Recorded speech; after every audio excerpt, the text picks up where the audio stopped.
Здравствуйте! Сегодня студия 108 у нас проходит в онлайн-режиме, и наш гость — это доктор философских наук, главный редактор журнала «Новые исследования Тувы» Чимиза Ламажа. Здравствуйте, Чимиза Кыдыроловна! Здравствуйте! Спасибо, что согласились принять участие в нашем эфире. Поздравляю вас! Была опубликована работа «Очерки современной тувинской культуры». Я прочла, пробежалась глазами, невозможно все это охватить. Скажите, пожалуйста, заинтриговала меня сразу первая глава, она называется «День позади завтрашнего дня». Вы пишете, и другие гости республики заметили это, что у нас в республике немного иное течение времени. Мы, тувинцы, неспешны, медлительны, мы ориентируемся на погоду, на времена года, у нас так исторически сложилось. И вот тувинское время сложилось вот в такую идиому, да, тувинское время — это ваш шаг. Как вы думаете, такая вольная интерпретация времени, она мешает ли тувинцам в современном обществе, в современном быту? Спасибо большое за, во-первых, за вообще интерес к публикации. Это не первая публикация этого года. Дело в том, что мы еще выпустили другую книгу. Но, в частности, если говорить о данной монографии «Очерки современной культуры тувинцев», в ней собраны публикации, которые уже выходили в течение нескольких лет. И, честно говоря, по теме «Тувинское время» у меня было несколько публикаций, в том числе даже в газетах. Я давно об этом писала, и мои многие коллеги знают, что тема тувинского времени часто повторяется в моих работах. Если говорить о том, мешает ли это или нет, ну, как сказать, когда мы говорим о том, что у культуры сложившейся есть традиция, традиция неважно по поводу чего, это может быть отношение к пространству, отношение ко времени, отношение к чему угодно. Это традиция культуры, и если она сложилась, то однозначно это порождение самой культуры. Она не может мешать. Речь может идти только о специфике. С этим надо как-то ужиться, особенно человеку, который в этом не привык. В том числе об этом я писала, что приезжающим, например, из каких-то центров, городов, стран, которые привыкли ценить время чрезвычайно пунктуально и так далее, когда они приезжают, им, конечно, очень сложно с этим смириться, с тем, что жители Тувы, они не настолько пунктуальны, как они. Но это то же самое, что приехать в страну со своей спецификой, и понятно, что с чужим уставом в чужой невозможно просто перекраивать и требовать какого-то особого отношения к себе. Важно здесь понять, принять и попытаться встроиться в это дело. Это касается, скажем, каких-то бытовых вещей, особенностей согласований, договоренностей, встреч и так далее. Это такая специфика. Если же говорить в целом вот о соотношении данной традиции с требованием, там, скажем, модернизации, новаций, сотрудничества с другими регионами, партнерами и так далее, то естественно, что в экономическом смысле такое предметное отношение ко времени, в чем-то даже необязательное, не пунктуальное, конечно же, оно мешает. Это уже задача, так скажем, соотнесения своей традиции с другими традициями. Сейчас у современного, развитого, модернизированного мира, конечно же, во многом ценится обязательность, ответственность, пунктуальность и так далее. Если партнеры из Тувы не будут этому соответствовать, то они просто перестанут быть партнерами. Поэтому вот в таком глобальном смысле, то, конечно, это будет мешать. Но если мы говорим об особенностях жизни в самой Туве, то приезжающим проще не возмущаться, не ломать, так скажем, привычный распорядок дня, а просто попытаться к этому подстроиться. Спасибо. Новое пространство старых связей. Выйдем, зайдем, соберемся в телефонах. Вы тоже проводили исследования, и сейчас у нас в Туве очень популярны это мессенджеры. У нас популярна связь Viber, да, Viber очень популярная, ну и менее популярна это WhatsApp.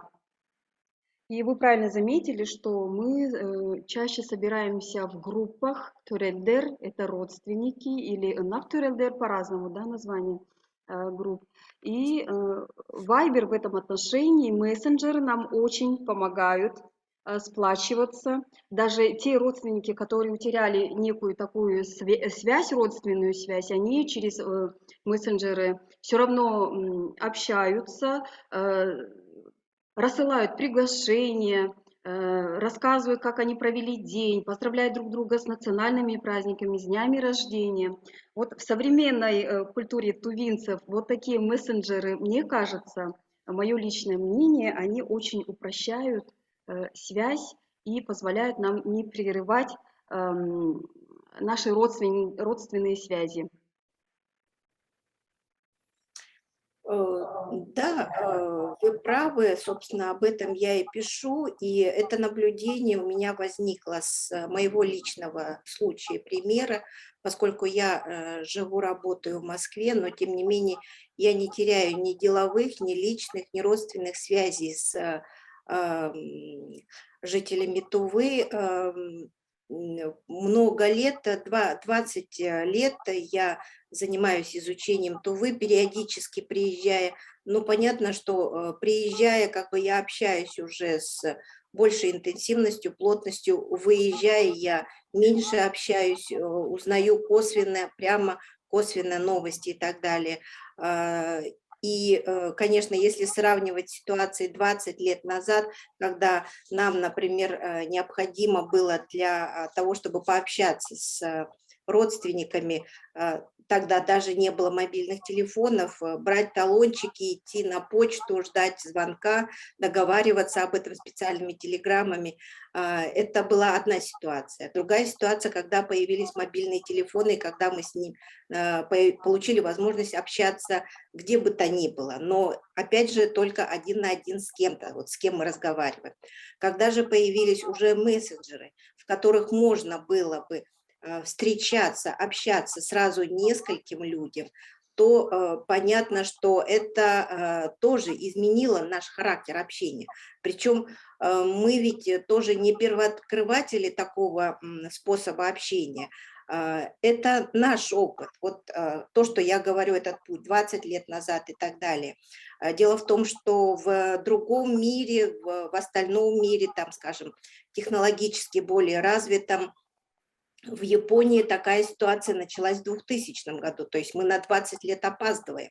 20 лет назад японцы уже использовали вот эти все мобильные системы, гаджеты для общения, именно переписывания даже, не созваниваясь, а переписываясь друг с другом, создавая вот эти группы. Мы открыли, скажем, для себя это вот практически недавно, ну, лет 5, наверное, назад, когда у нас появились эти группы. И в первую очередь родственники тоже меня включили в эту группу. Сначала мне это было не очень удобно, поскольку с опозданием во времени рано утром начинались тренькания и приветствия родственников, у которых было утро, а у нас было еще вообще ранний-ранний рассвет. Приходилось там отключать звук и так далее, и так далее. Это было неудобно, и как бы в тот момент я еще сама тоже не до конца осознавала значение того, что происходит.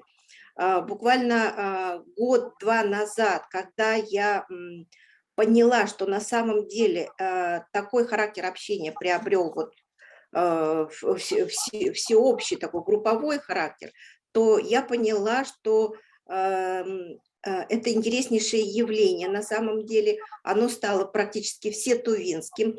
Я задалась целью это и изучить, провела небольшой опрос, в том числе с коллегами обменялась мнениями. И действительно у меня родились вот такие заключения, выводы по поводу того, что сейчас эти мессенджеры приобрели очень интересное значение для первичных социальных групп тувинцев. А что является первичным для нас? Это наши родственники, это наша семья. Соответственно, эти группы стали очень важными и нужными для больших семей, для родственников. И пандемия это только подстегнула. Не сказать, что пандемия это начала, она только подстегнула тот факт, что люди, вынужденные сидеть в заточении друг от друга, просто признали, что если, может быть, они раньше не обращали внимания, что вот это удобно так узнать новости и не выходить из дома, видеть, у кого что происходит, они стали к этому активнее подключаться. И вот в пандемию это только усилилось. Спасибо. А как вы считаете, есть ли польза от таких мессенджеров или стоит все-таки встречаться родственникам на обрядовых мероприятиях 2-3 раза в год, если это родовые какие-то локальные празднества, свадьбы, юбилеи, или можно же вот ограничиться такими мессенджерами?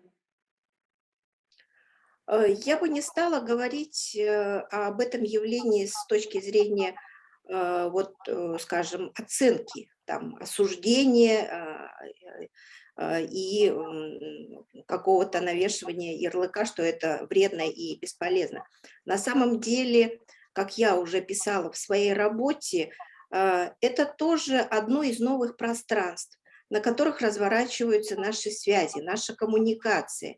И она совершенно не отменяет того, что мы поддерживаем связи и в реальной жизни. Ведь эти социальные сети, они позволяют договориться, например, о времени, приглашаем всех на день рождения, приглашаем там, значит, на какой-то обряд, договариваемся, кто что купит и так далее. То есть социальные сети, мессенджеры, они лишь упростили, скажем, наши связи о том, чтобы договориться о совместных действиях в реальной жизни.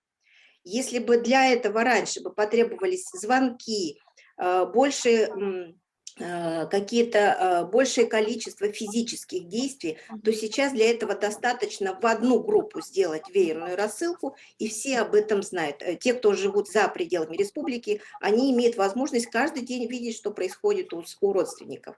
И неважно, где они находятся. Вот, например, у нас родственница есть, которая живет в Новой Зеландии, и она практически каждый день знает, у кого что происходит. То есть она тоже в вашей вот этой родовой группе находится в Да, мессенджере? конечно, да.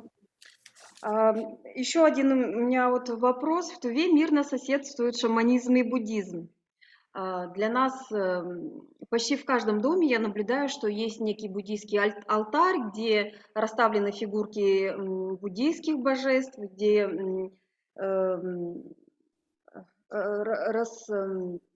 разложены сутры, благовония. И для тувинца считается в порядке вещей сходить в храм, допустим, посидеть на молебне, а затем и сходить к шаману на камлание. Вот в голове вот для меня некий такой рассинхрон, что ли, проходит, потому что я считаю, что это две разные практики, а почему у нас это вот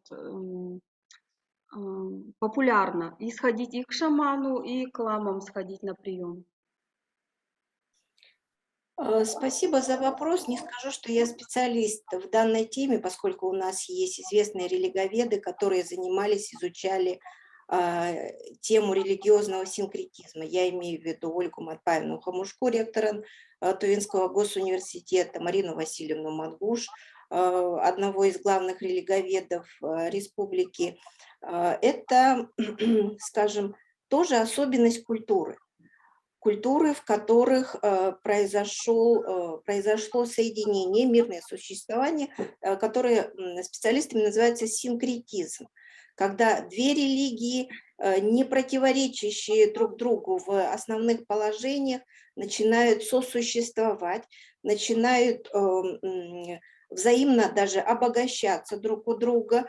То есть мы можем отметить и случаи, когда ламы занимаются практически тем, чем занимались раньше шаманы. У шаманов тоже появляются некоторые непривычные функции. То есть это результат живого взаимодействия двух религиозных систем.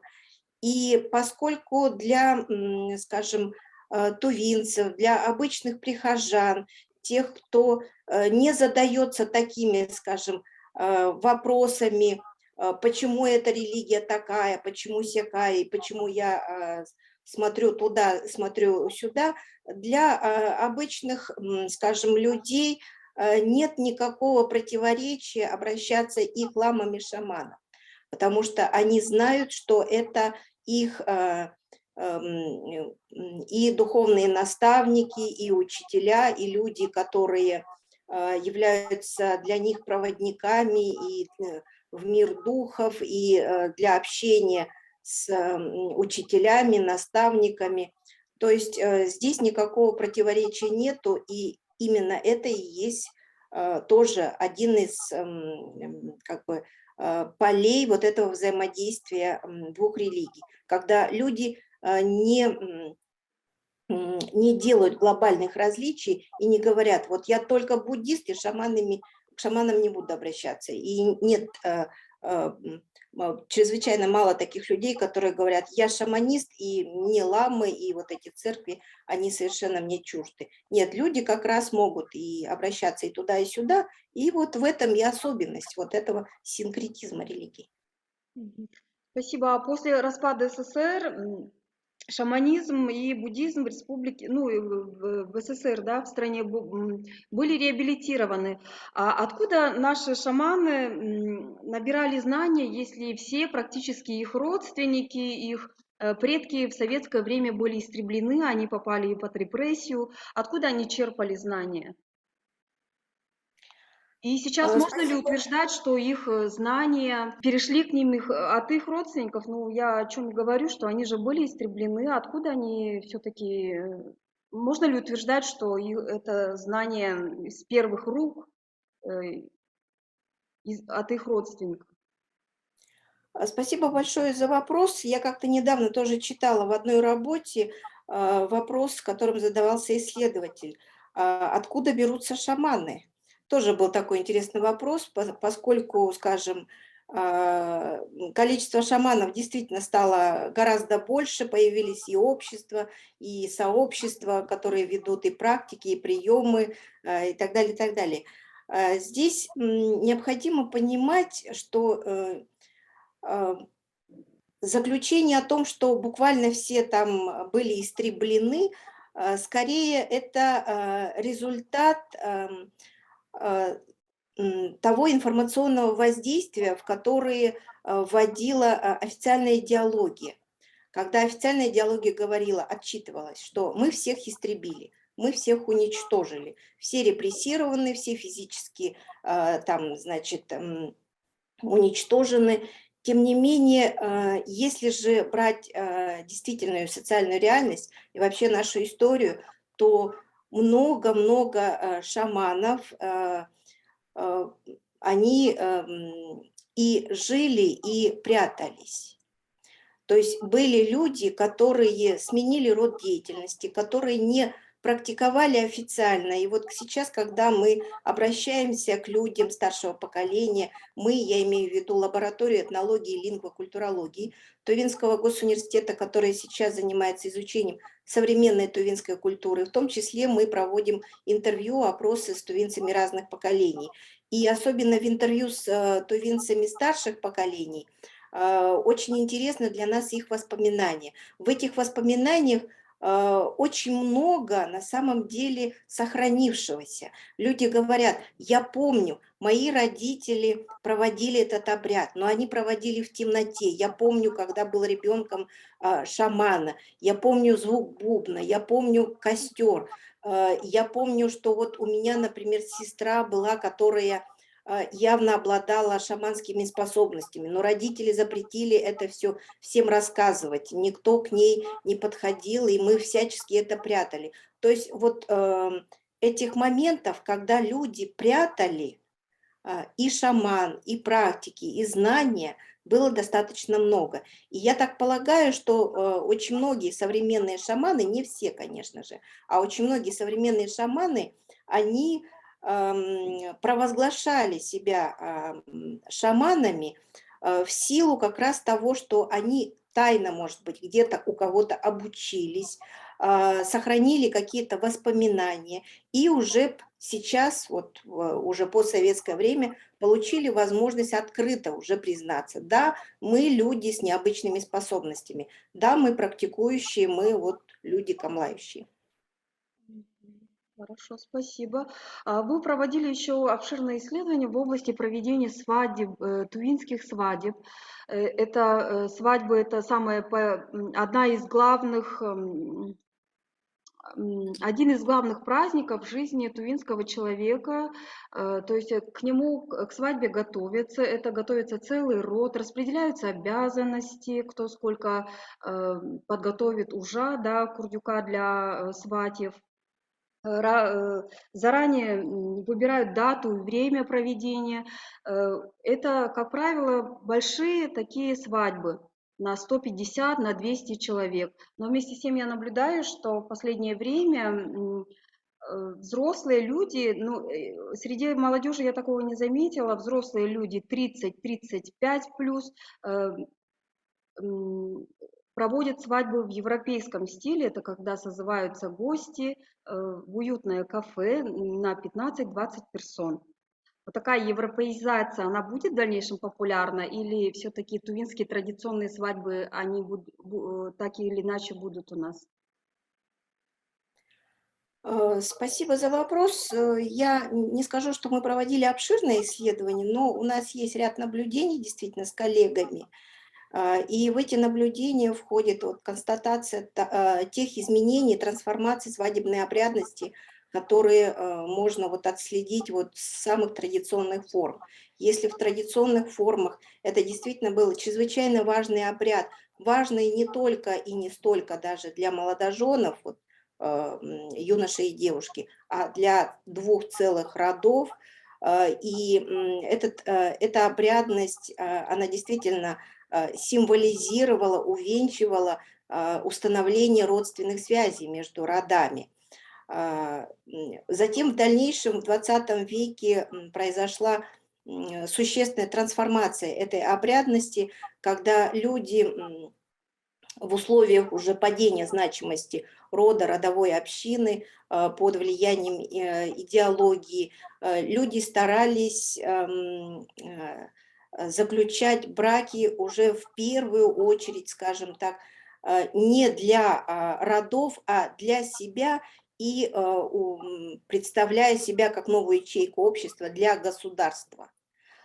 Понятно, что они и созывали и родственников, но уже произошли вот такие существенные глубинные изменения. Сейчас вот уже в постсоветское время тоже произошло изменение определенные смыслы этой обрядности, когда люди, ну, понятно, что, во-первых, они женятся для себя, организуют вот такое вот мероприятие, торжество, но есть и такая тенденция, которая я знаю, что многим моим коллегам, например, интеллигенции очень не нравится. В свадебной обрядности сейчас даже речь не идет об простом установлении связи между двумя родами. Речь идет о том, что роды обязательно должны еще показать, как говорится, свою силу, свое богатство, свое влияние, свою значимость в обществе, Сплоченность. сплоченность, да, и, соответственно, на таких пышных обрядах происходит, вот как мы видим, скажем так, соревнование подарков, соревнование наиболее уважаемых людей, их количества, их веса и так далее. Если вы помните, все это происходит в форме практически театрализованного действия, и это не нравится, особенно когда это все соединяется с большими-большими затратами, порой чрезмерными затратами. Это не нравится моим коллегам, ученым, творческой интеллигенции, да и не нравится очень многим молодым людям, которые вынуждены вот вместо, скажем, того, чтобы обозначить, что вот появилась новая семья, входить вот в эти большие непомерные траты. И именно на этом основании в том числе появилась такая тенденция проводить маленькие свадьбы. Но я думаю, что поскольку это тоже все равно определенная форма традиционности, а традиционность, она неистребима, пока есть культура, пока есть люди этой культуры. Я думаю, что достаточно долго у нас будет проводиться несколько вариантов свадеб. И, это норма, это будет социальная жизнь такая, какая есть. И я знаю, что происходит некое там, скажем, вот как на чаше весов, да, молодежь не хочет тратиться, хочет просто создать семью, а родственники очень-очень хотят большое пышное торжество, как говорится, погулять на свадьбе, и увидеть друг друга и вот таким образом самопрезентироваться. И будет постоянно, как на чаше весов, происходить вот это перетягивание. Молодежь мы не будем такое проводить, а старшие проводите, мы ждем свадьбу. Вот. И молодежь может проводить маленькую свадьбу, но потом под давлением старших будет еще дополнительно проводить уже большую свадьбу. Причем, как вы видите, большую свадьбу часто проводят уже имея нескольких даже детей. То есть молодожены, они вроде как молодожены, но на самом деле это уже давным-давно муж и жена, родители там нескольких детей. И вот на таких свадьбах, которые родственники из них буквально выдавливают, мы вот видим, что происходит, так скажем, может быть, даже дробление свадебной обрядности, когда сначала свадьба была проведена маленьким числом, потом под давлением родственников она будет уже большая, обширная, но уже, там, скажем, спустя даже 10-15 лет после того, как люди стали жить. Ну, здесь я бы отметила работу, разъяснительную, информационную работу сотрудников Центра развития традиционной тувинской культуры, когда они рекомендуют, да, настоятельно рекомендуют при свадебных обрядах не тратиться на много ужа, да, покупать курдюки там по 10, по 15 штук. Сейчас рекомендуют ограничиться одним курдюком, либо тремя, не дарить слишком дорогие подарки, и плюс в том числе, ну, еще несколько рекомендаций, и плюс в том числе отходить от вот идиомы «тувинское время». Вот здесь я хочу отметить Центр тувинской культуры. Я согласна. И мы действительно с коллегами из Центра тувинской традиционной культуры сразу, как мы открыли эту лабораторию, установили договоренности о сотрудничестве и взаимной совместной работе. Вот, в частности, одним из результатов этой совместной работы стала вот эта вот книга Дагалга. Вот сейчас тут вот так вот. Да, да, да. Вот эта вот книга, которую мы подготовили, и которая вот является тоже одним из результатов этого года. Скажите, пожалуйста, есть еще у вас глава «Идеалы засаянских тувинцев», тоже большая исследовательская работа проведена. Так или иначе, мы, тувинцы, неразрывно связаны с малой родиной, даже если мы там далеко в Новой Зеландии или кто-то, допустим, в Австралии, хранятся и национальная одежда, национальные, может быть, сувениры, проводятся праздники национальные, они отмечаются. А в чем идеал тогда у засаянских тувинцев?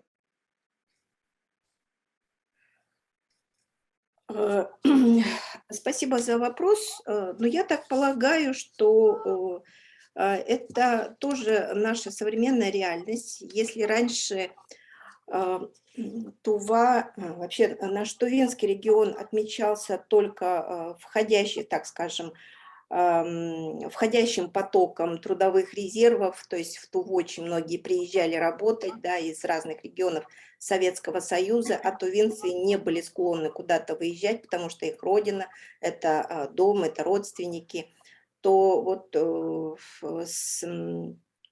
конца 20 века ситуация изменилась, а сейчас она очень четко отмечается исследователями, что из Тувы очень многие стали выезжать, и это не было характерно для вот наших вот демографических процессов.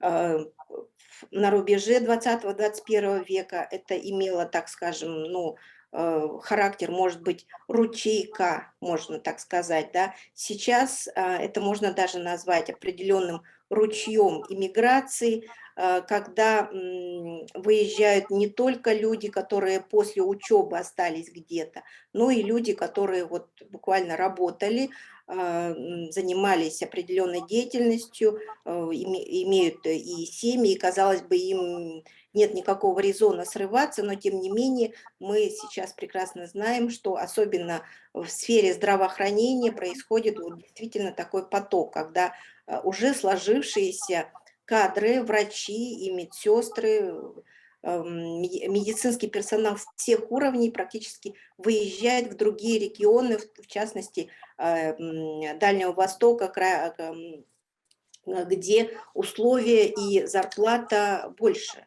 для медицинских работников. В целом, действительно, выезжающие тувинцы, конечно же, всегда остаются тувинцами, они всегда помнят, откуда они уехали, и часто они выезжают в смысле о том, что это временный переезд. Но не могу сказать, что это во всех, конечно, случаях так и происходит.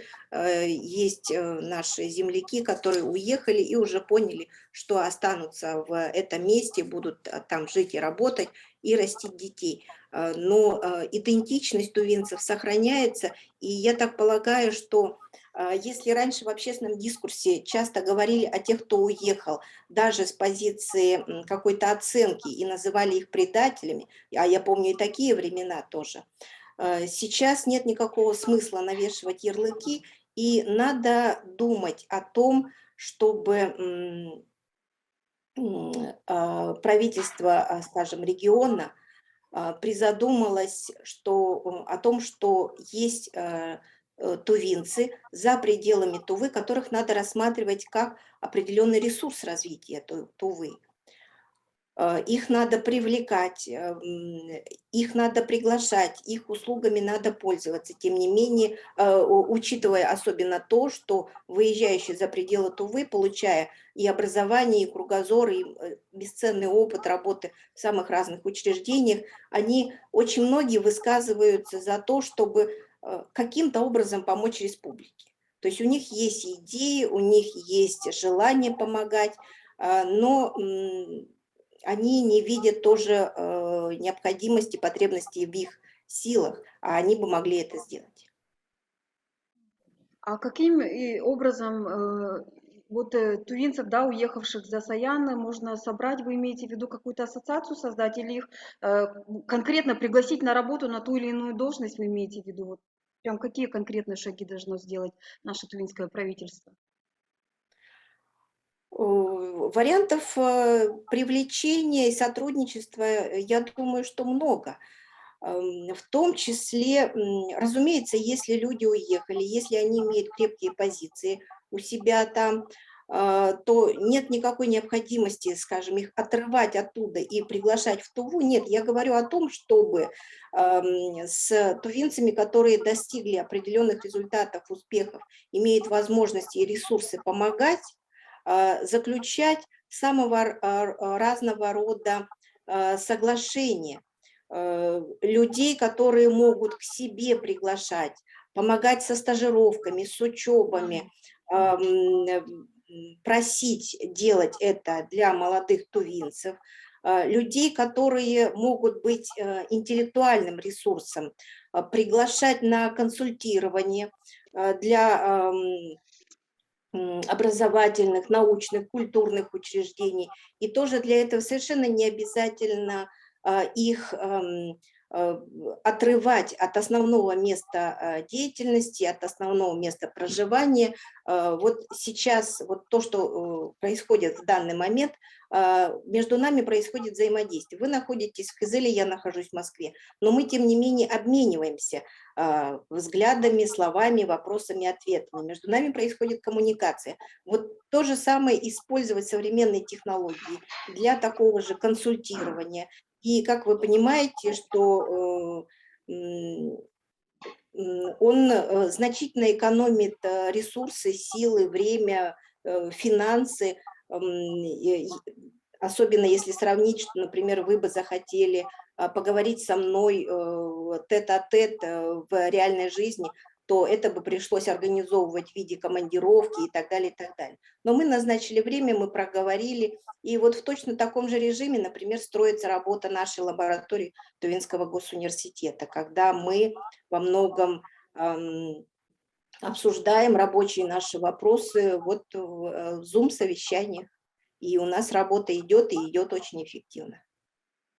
Ну, говоря про современные технологии, мы, тувинцы, ну и в целом, как и все люди в мире, окружены интернетом. На нас прямо действует глобализация, мы зависим от интернет-новостей, в общем, от технологий. Но при всем при этом наша культура жива. В чем секрет того, что у нас мирно развиваются вот современные технологии, но тем не менее наши традиции и обычаи сохранены? В чем сила того, что наша архаика, она все еще сохранена? Спасибо за вопрос. Ну, я так полагаю, что все-таки современные технологии сейчас вот то, что мы их используем во многом для упрощения нашей жизни, для облегчения каких-то вариантов взаимодействия и коммуникации. И те варианты использования этих технологий, они не обладают разрушительным эффектом. То есть мы только сами себе помогаем в этом. И в этом большой плюс данных технологий. У технологий не заложено варианта каким-то образом влиять на этническую культуру. Это лишь новое пространство, новые возможности для коммуникации. Я думаю, что характер взаимодействия между этнической культурой и технологиями – это очень интересная вообще область исследований, которая сейчас только-только развивается. Я имею в виду, что, например, в современной российской науке недавно провозгласили такую отрасль, как киберетнография. И она вот сейчас очень хорошо развивается, и в том числе вот это исследование использования тувинцами мессенджеров тоже было в русле этой киберетнографии. Спасибо. А вот вторая ваша работа – это Тагылга. Сейчас я процитирую «Тувинское обряды освящения в 21 веке». Вот этой работе что предшествовало? Это тоже вот некий такой итоговый труд, да, вы постоянно у нас бываете в республике в командировках, ну и родовые какие-то обряды проводите, и параллельно идут ваши исследования. Это вот итог скольких лет работы, можно спросить таким образом? Скажем, ну, я, конечно же, обряды не провожу, самое главное, я в них участвую.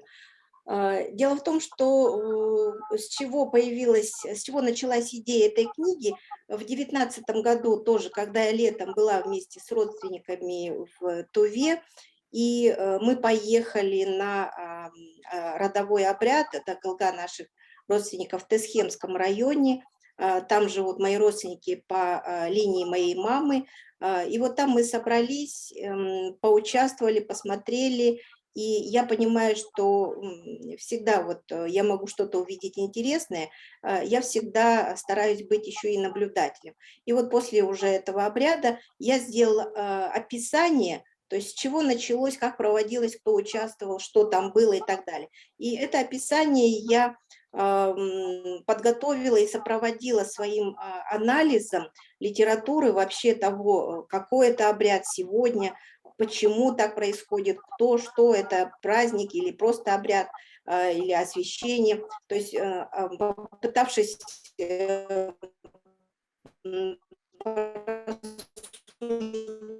по нескольким парчего российского этнографического журнала «Этнографическое обозрение». И статью приняли, она вышла вот в 5-м номере 2021 года. После этого, когда мы получили с коллегами большой грант Российского научного общества, то мы в том числе обязались изучать и Дагылга. Тоже у нас есть целый ряд вопросов, которые мы изучаем. И здесь мы решили просто пойти тем же самым путем в первую очередь.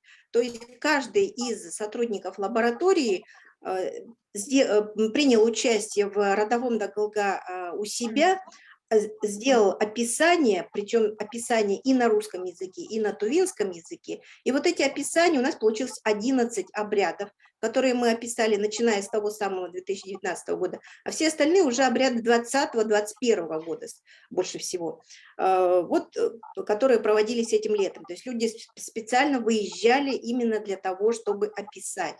После того, как мы описали на 2 языках, мы тексты собрали, отредактировали, сопроводили комментарием, в том числе добавили туда выписку из паспорта объекта нематериального культурного наследия, который готовит как раз Центр тувинской традиционной культуры. И вот это научно-популярное издание мы издали с главными 2 целями. Первая цель – это ввести в научный оборот материал того, что происходит, для изучения учеными, анализа, последующих обсуждений и так далее. А во-вторых, для того, чтобы наши земляки, тувинцы, увидели, в каком районе что, как происходит. Потому что эти обряды, родовые группы проводят, собственно говоря, только для себя.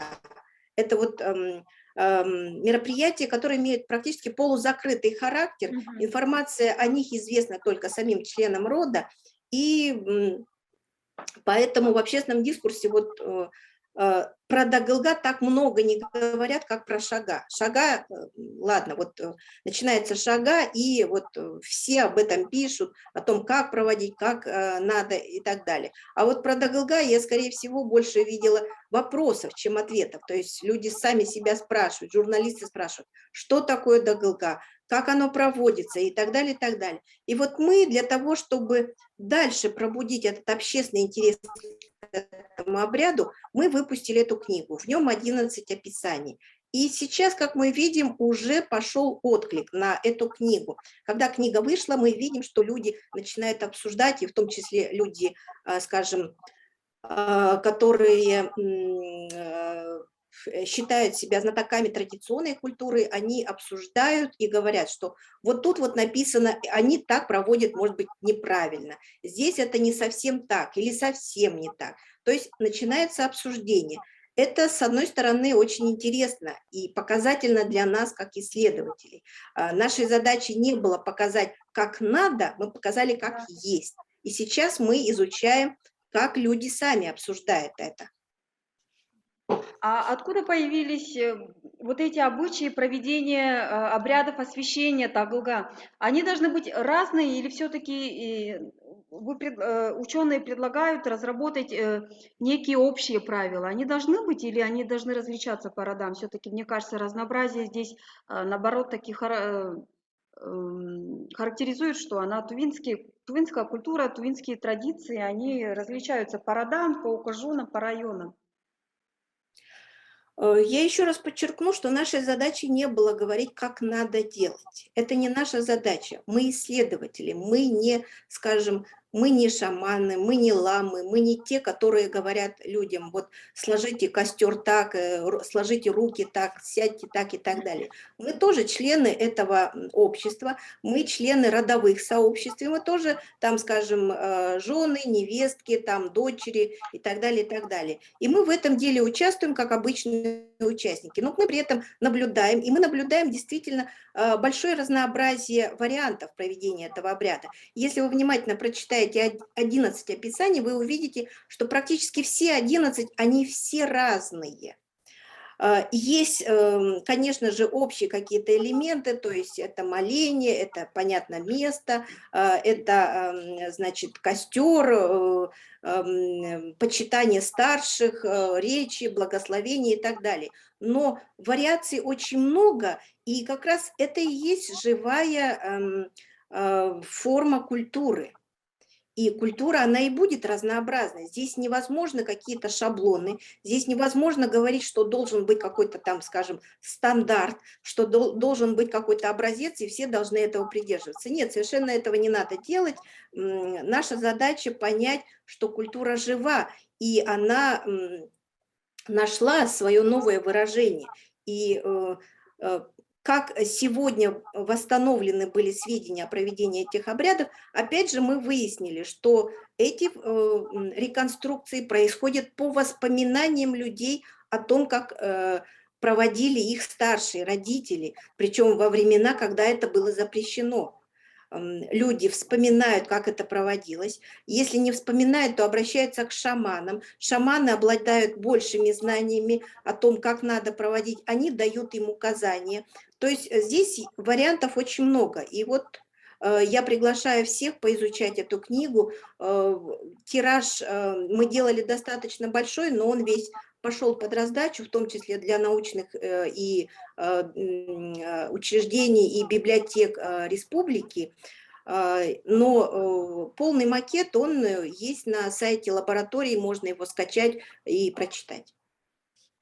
Спасибо. А какие у вас новые творческие планы, Чимиза Кудероловна? Ну, понятно, что у нас год уже заканчивается через несколько дней, ну, а на Новый год у вас какие творческие планы? Может быть, полевые исследования новые у вас? Как я сказала, мы получили большой грант Российского научного фонда, самого крупного научного фонда нашей страны. И этот грант подразумевает трехлетнюю работу над большим проектом, вот изучение современной тувинской культуры. Первый год мы завершили успешно, выполнили все, в том числе издали вот эти вот книги, да, вот, которые я показала, и Дагылга, да, и вот это вот очерки современной тувинской культуры, да, с которой мы начали разговор, в том числе вот наш спецвыпуск журнала «Новые исследования Тувы», посвященного родственникам, родственным группам тувинцев. На следующий год у нас запланирована еще одна научно-популярная брошюра и первый том монографии «Тезаурус современной тувинской культуры». Каждый год у нас распланирован и имеет четкие количество показателей, публикаций, выступлений и так далее. Спасибо, Чимиза Кудероловна, за интересную беседу, за то, что согласились поучаствовать в нашем эфире. Я вам желаю успехов в дальнейшей плодотворной работе. И ваши работы, конечно, они, несомненно, интересны не только с научной точки зрения, но и с научно-популярной точки зрения, да, чтобы почитать, какие существуют обряды Таглга, допустим, у тысхемцев, у Барунхемчикском районе в их роду. Вот интересно, и поэтому вам спасибо большое за такие труды и поздравляю вас с завершением научного года и желаю еще раз больших-больших научных, творческих успехов. Спасибо большое вам и вашим зрителям тоже желаю в новом году больших успехов и, главное, здоровья. Всего доброго, до свидания. Да, спасибо большое. Thank you.